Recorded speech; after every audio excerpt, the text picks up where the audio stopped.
I think some other just high or like big red flags to maybe look out for or to avoid. High pressure sales tactics. You should never feel pressured to give somebody money to help you with your student loans. Our company, we of course work with folks one-on-one for student loan consultations. Um, I'm not going to be getting on the phone with you and convincing you to hire me to do your student loan plan. I'm just not. There's plenty of free content on our website to help yourself for free without any guidance from us. If you feel like your situation needs some additional attention or you want an expert to review, you hire us, you make that decision. High pressure sales tactics are a big red flag because that means there's just a lot of red flags there.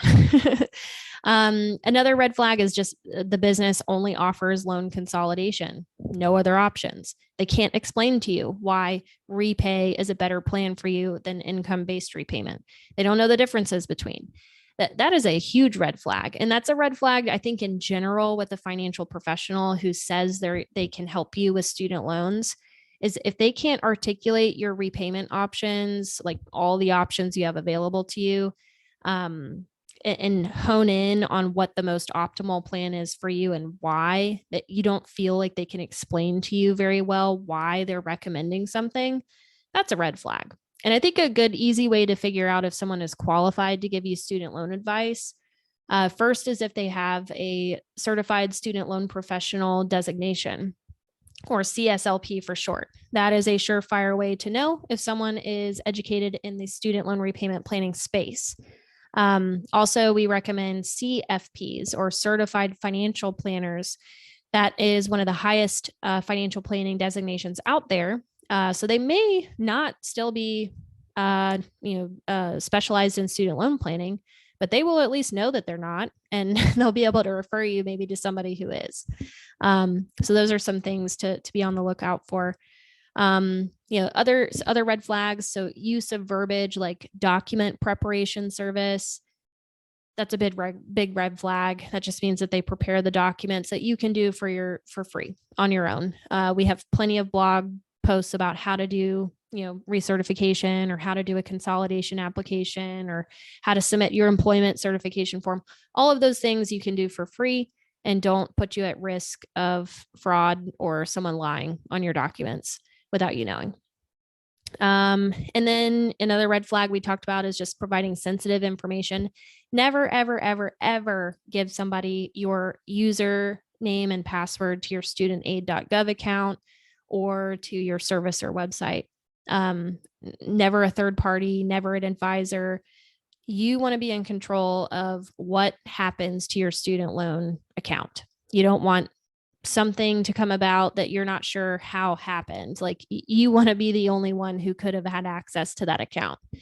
And so, I think those are some big, just skimming through to see if there's any others. And then maybe another one, any official sounding names and logos that make them seem connected or part of the federal government. This is a really big red flag, but it's pretty quick to maybe tell if you pay attention.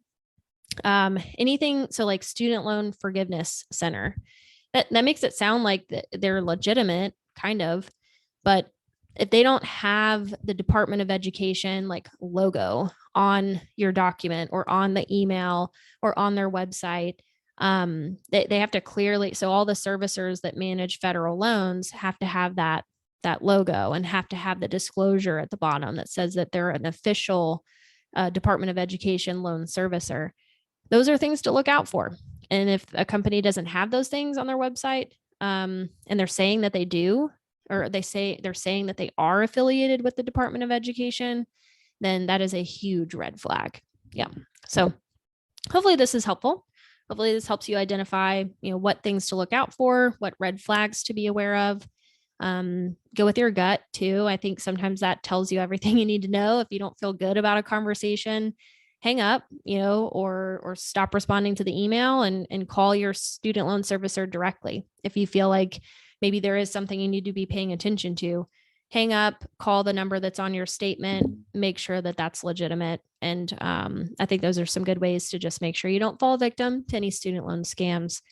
But if this helped you, if this could help a friend, or if you know someone who's asked you about a voicemail they got about student loans recently, send this over to them. Maybe it'll help.